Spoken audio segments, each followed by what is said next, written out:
السلام علیکم دوستوں، میں ہوں حسنین علی اور آپ دیکھ رہے ہیں کھوج ٹی وی۔ دوستوں، آپ نے اکثر سنا ہوگا کہ آج فلاں ملک میں مسلمانوں کو بربریت کا نشانہ بنایا گیا، ان پر طرح طرح کے مظالم ڈھائے گئے۔ حال ہی میں کشمیر کی صورتحال بھی کسی سے چھپی ہوئی نہیں ہے۔ اسی طرح کا ایک واقعہ 25 سال پہلے بوسنیا میں ہوا، جس میں 8,000 مسلمانوں کو بڑی ہی بے دردی سے قتل کیا گیا۔ 11 جولائی سن 1995 کو بوسنیائی سرب فوجیوں نے بوسنیا برزگوینا میں سربرینیکا کے قصبے پر قبضہ کر لیا۔ 2 ہفتے سے بھی کم عرصہ میں ان کی فورسز نے منظم انداز میں 8,000 سے زائد بوسنیائی مسلمانوں کو قتل کر ڈالا۔ یہ دوسری عالمی جنگ کے بعد سے یورپ کی سرزمین پر بدترین اجتماعی قتل و غارت تھی۔ بوسنیائی سرب یونٹس کے کمانڈر رات کو ملادج کے فوجی قتل عام شروع کر رہے تھے، جبکہ وہ خود خوفزدہ شہریوں کو بے خوف رہنے کا مشورہ دے رہے تھے۔ ہلکے اسلحے سے لیس اقوام متحدہ کے امن فوجیوں نے اقوام متحدہ کی جانب سے پناہ گاہ قرار دیے گئے اس علاقے میں اپنے ارد گرد جاری تشدد کو روکنے کے لیے کچھ نہ کیا۔ اقوام متحدہ کے سابق سیکرٹری جنرل کوفی عنان نے بعد میں کہا، سربرینیکا کا سانحہ ہمیشہ اقوام متحدہ کی تاریخ کے لیے ایک بھیانک خواب بنا رہے گا۔ یہ قتل عام بوسنیائی جنگ کے دوران بوسنیائی سرب فورسز کے ہاتھوں مسلمانوں کی نسل کشی کا ایک حصہ تھا۔ بوسنیائی جنگ سن 1990 کی دہائی میں یوگوسلاویہ کے بکھرنے کے دوران ہونے والی کئی مسلح تنازعات میں سے ایک تھی۔ اس وقت socialist republic of Bosnia and Herzegovina کہلانے والی یہ ریاست یوگوسلاویہ کا حصہ تھی، اور یہاں کئی اقوام آباد تھیں، جن میں سے بوسنیائی مسلمان قدامت پسند سرب اور کیتھولک کروٹ افراد شامل تھے۔ بعد میں بوسنیائی ہرزگوینا نے سن 1992 میں ایک ریفرنڈم کے ذریعے اپنی آزادی کا اعلان کر دیا، اور اسے کچھ ہی عرصہ بعد امریکی اور یورپی حکومتوں نے تسلیم کر لیا۔ مگر بوسنیائی سرب آبادی نے ریفرنڈم کا بائیکاٹ کر دیا تھا۔ اس کے بعد جلد ہی سربیا کی حکومت کی حمایت یافتہ بوسنیائی سرب فورسز نے نئی تحلیق شدہ اس ملک پر حملہ کر دیا۔ انہوں نے اس علاقے سے بوسنیائی لوگوں کو نکالنا شروع کر دیا تاکہ گریٹر سربیا بنایا جا سکے۔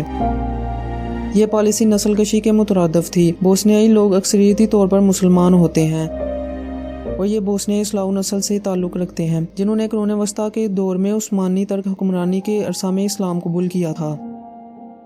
جب ریکٹو ملاڈٹ سن 1993 میں سرائیو پہنچے، بوسنیائی سرب فوجیوں نے 1992 میں سربرینیکا پر قبضہ کر لیا تھا، مگر فوراً بعد ہی اسے بوسنیائی فوج نے دوبارہ حاصل کر لیا۔ فریقوں کے درمیان جھڑپوں کے ساتھ شہر محاصرے میں چلا گیا۔ اپریل 1993 میں اقوام متحدہ کی سلامتی کونسل نے اس علاقے کو کسی بھی مسلح حملے یا کسی دیگر دشمنانہ کارروائی سے محفوظ علاقہ قرار دے دیا گیا، مگر محاصرہ جاری رہا۔ شہری اور اقوام متحدہ امن فوجیوں کے طور پر کام کر رہے تھے۔ ڈچ فوجیوں کی چھوٹی سی فورس کے لیے رسد ختم ہونی شروع ہو گئی۔ یہاں پر بوسنیائی رہائشی بھوک سے مرنے لگے۔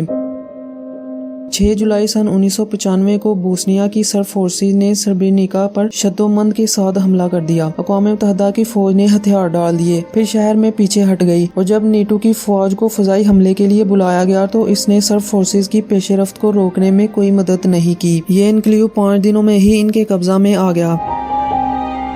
جنرل ملادج دوسرے جرنیلوں کے ساتھ شہر میں فاتحانہ انداز میں داخل ہوا اور گشت کیا۔ تقریباً 20,000 مہاجرین اقوام متحدہ کے مرکزی ڈچ کیمپ کی جانب فرار ہو گئے۔ اس کے دوسرے دن ہی قتل و غارت کا سلسلہ شروع ہو گیا، جب مسلمان پناہ گزینوں نے شہر چھوڑنے کے لیے بسوں پر سوار ہوئے تو بوسنیا کی سرب فورسز نے مردوں اور لڑکوں کو بھیڑ سے علیحدہ کیا اور انہیں وہاں سے دور لے گئے تاکہ انہیں گولی مار کر ہلاک کر دیں۔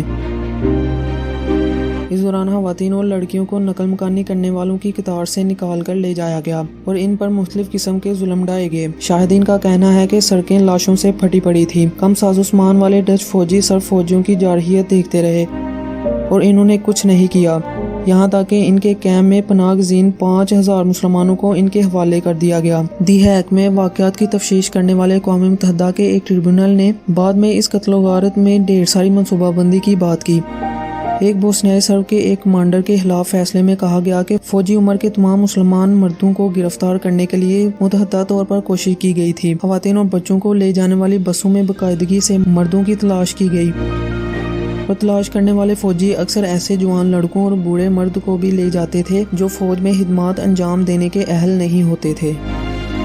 اس قتل عام کے اثرات آج بھی ارتعاش پیدا کرتے ہیں۔